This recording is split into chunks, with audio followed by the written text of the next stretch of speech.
Hi, welcome to another video. As you can see, we've changed the scenery. We moved to my couch from my workstation, and which you can also see behind me. So today we're going to be talking about an interesting topic that I think is not really like talked about a lot amongst the IT industry, even though it's quite important. We're going to be talking about fraud, and we're going to be specifically talking about interview fraud. There's two different sides to this. One side is where there are like fake job ads, fake advertisements for people who are looking for a job, and they scam the vulnerable, the people without a job. And I think that's kind of bad in the sense that they're basically preying on people who are in the position of need. And I think that's one of the most disgusting things that you can do. And the other side that we're going to be focusing on is the fraud of interviewees.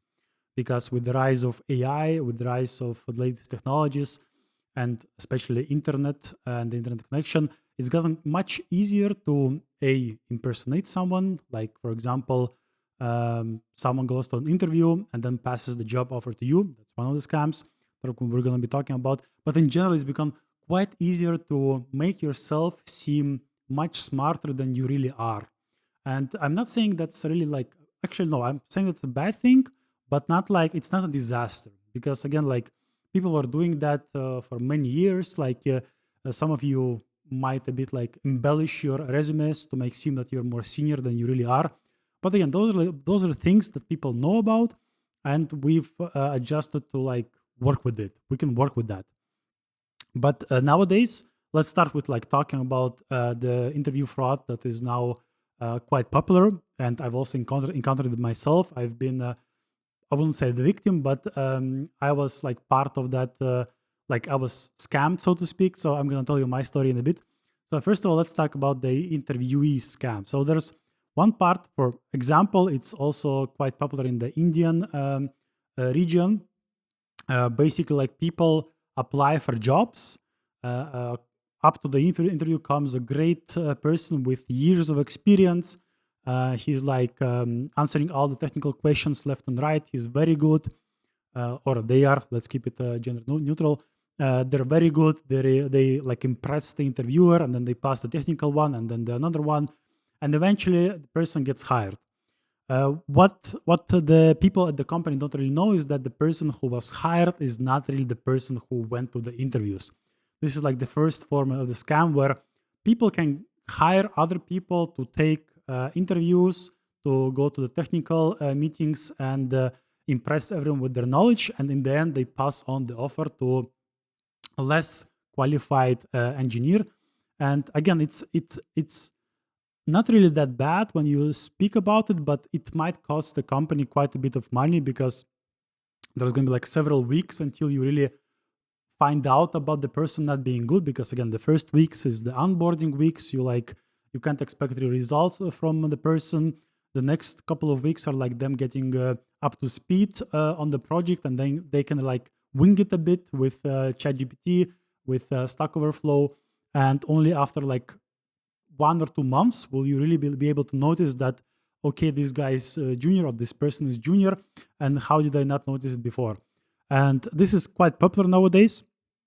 And the next scam that I want to talk about is the whole impersonating scam. Basically, it's like it happened to me. Well, partly, I received an email a few months ago where a person asked, actually, like in my case, they asked politely if they can use my identity on Upwork to get more clients, and I would presumably get a cut of the revenue that they're going to be making on Upwork. Again, in this case, they asked me if I'm fine with that, if I'm fine with them using my name to get more clients. And well, because again, this is like the case where I have some credibility in the industry, and they want to use this credibility to get more clients. And again, like for me, there's zero benefits except the monetary one, of course, because my integrity, my reputation can get tarnished, and I don't really want that. So I've listened to a podcast, The Darknet Diaries. Actually, highly recommended to any developer. The guy talks about such amazing stories, like in hacking, in development, like in general software engineering. It's very, very educational. So he was talking about a story about a guy named Connor, whose identity was stolen. Like nobody asked him if he wants to be part of this scam. They just took his CV, cloned his whole GitHub repository, made it seem like it was active, like changed all the details, information on the CV with like fake phone number, fake email, fake everything. And they started like getting jobs, like applying for jobs with that fake CV, and then also going to the meetings and like introducing themselves as Connor. And what one of the cool things was that Connor like found out about it and then joined the call as they were introducing themselves as Connor. He's like, "Who are you?" And they're like, "I'm Connor," and he's like, "No, I'm Connor." And then they left the call, which is it's kind of funny. Like again, amazing story. I highly recommend you listen to it. So again, like so, imagine this scenario: like you're a prominent software developer on the internet. You have your CV publicly available. You have your GitHub publicly available, and someone takes that and changes the phone numbers, changes the email address, and impersonates your identity. They go to the meetings impersonating you. They tell that you are John Doe from X company, and yes, you have 20 years of experience, but actually you don't.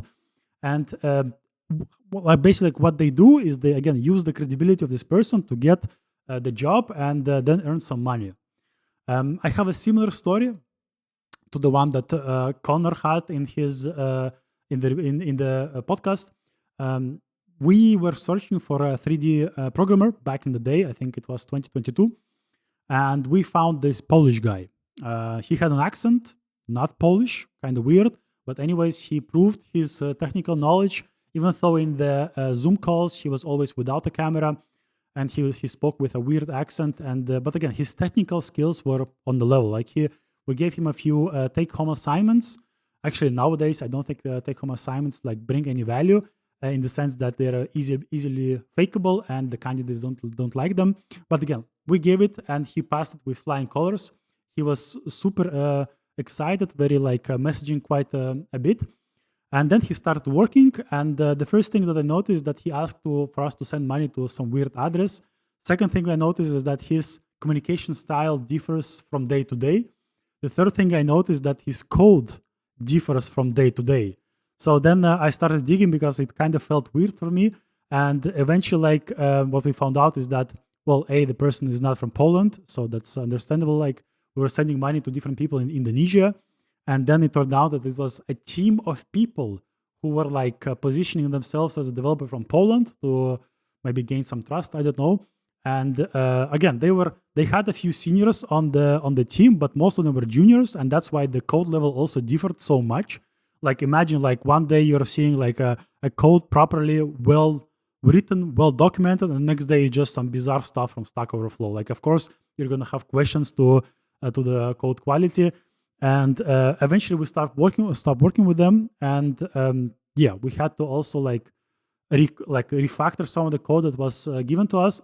I forgot to mention, like one of the things that we also noticed is that in the Git history, like we gave them a single Bitbucket account, but in the Git history, there were many different emails attached to the commits. So that's how we also knew that multiple people were involved in committing the code to the repository, which was again kind of weird. But again, I think this scheme works as if it wouldn't have worked, like people would not be doing that.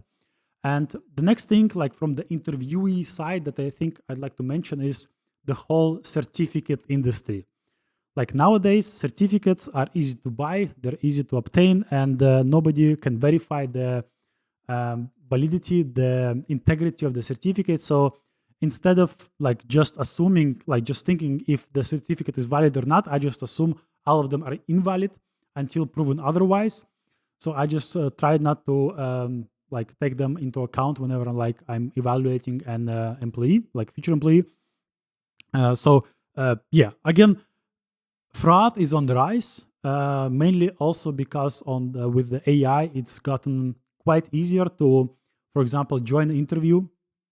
And there's already like SaaS providers who build like Chrome extensions where you join a call and the ChatGPT hears what you say. Like they use Whisper to transcribe the speech to text, and then that's fed into the ChatGPT, and the ChatGPT returns you back some kind of an answer. So imagine you have this conversation with a interviewer, and you're like basically like reading from the script that ChatGPT is feeding you, and of course you're gonna pass with flying colors because all the Stack Overflow, all the software engineering books are inside ChatGPT. They were like used to train the model, and of course they're gonna have an exact answer that you're gonna need. Like even if you like ask more detailed questions, if you go into in depth, it's still like inside of the model. There's quite a lot of stuff related to software engineering inside the training material for the LLMs. So it's kind of hard nowadays to like really see if the person like on the Zoom call, if the person is really like knowing or he's reading the stuff from a script. So keep that in mind whenever you're like talking with someone. Like you can't even tell by the movement of their eyes. Like there's I don't think it's deepfake technology, but it's like there's scripts that you can or like add-ons that you can install where you can be reading from from a computer, but your eyes will be shown as if you're looking inside like to the camera. So again, there's so many sophisticated methods nowadays to like trick the system. Again, it doesn't help the person at all. Like they will get hired, but eventually they will be fired because it will be noticeable that they're not up to the standard that they've shown during the interview. But again, this gives an opening for people to like come into the industry from like with bad intentions and try to like play the system and get ahead by, I don't know, like basically like abusing the AI to like win over the interviewers. Again, it's not gonna help long term, but it's a nice short term shortcut basically, which allows you to like gain advantage for the next few months. You can get the salary for 2 months till you're fired, then you can find another job. And but yeah, AI makes it very very easy to trick the interviewers. So be on the lookout for anyone who like doesn't want to turn on their camera, who doesn't want to like meet face to face. That's especially a red flag. And whoever like if a person really cannot turn on the camera, I would prefer they reschedule it where they have a proper environment where I can see their face and interact with them. And for me at this moment, if a person does not turn on the camera, it's a no-go, like immediately a no, because it's a red flag. And that's how we try to like filter out the possible negatives, because again, like there's a lot of like false positives on this, but it's not worth the time to like really distinguish. So I just say no, and we just move on to the next candidate.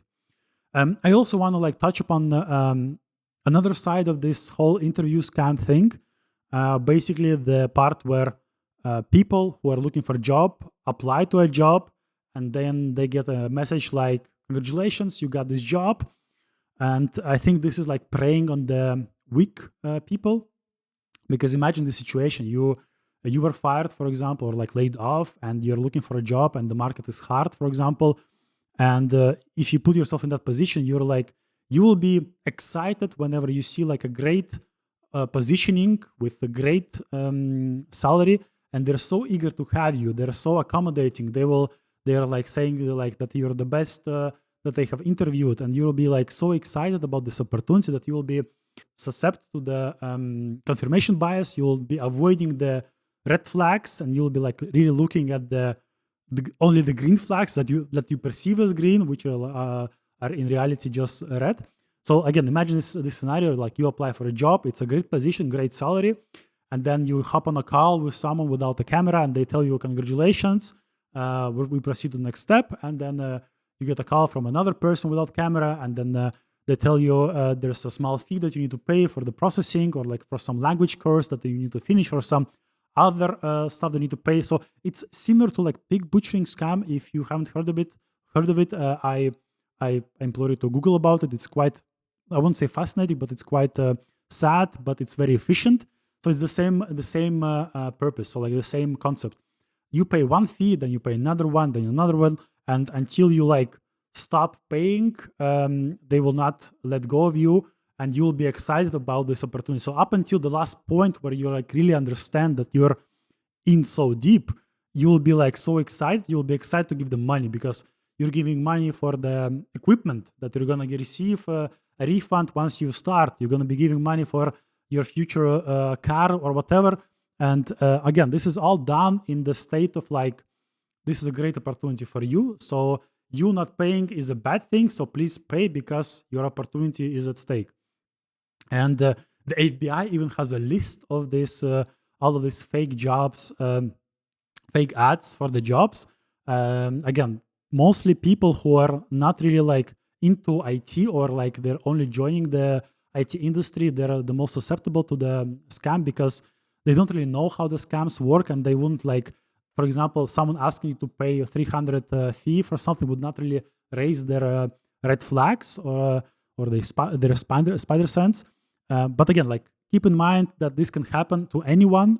And if someone asks you to pay for something, avoid them at all costs, or at least raise a huge red flag on this person and try to Google the company, try to Google the person and contact the company directly. So whenever someone contacts you from some company, do not assume that they are from that company. Like always double check the domain in the email. Always double check, like if they're writing you on LinkedIn and they say they're working at that company, nobody's checking on LinkedIn if that's true. So like, again, be diligent in how you approach job hunting. Like again, there's a lot of bad actors out there who are just looking for the next victim, and they might not even do this out of their own desire, because most of the scams are being operated from lower income countries where there's mafia, where there's cartels, and they're mostly like being also held up, so to speak, hostage, so to speak. So again, there's this whole scam industry that you need to be aware of. That's around the whole interview process from both sides, from the interview sides and from the interviewer sides. Yes, exactly. So keep that in mind, and I'm also eager to hear your opinion about this. If you've experienced something similar, if you've encountered any scams in the interview industry, well, not industry, but like interview scenario. Let me know about that in the comments. I'm eager to discuss it with you, and I'll reply to you and see if we can find something interesting from your experience. And of course, if you like this kind of content, and also if you like this new background of mine, then please press like, and we'll see each other in the next video. So bye-bye and have a nice day.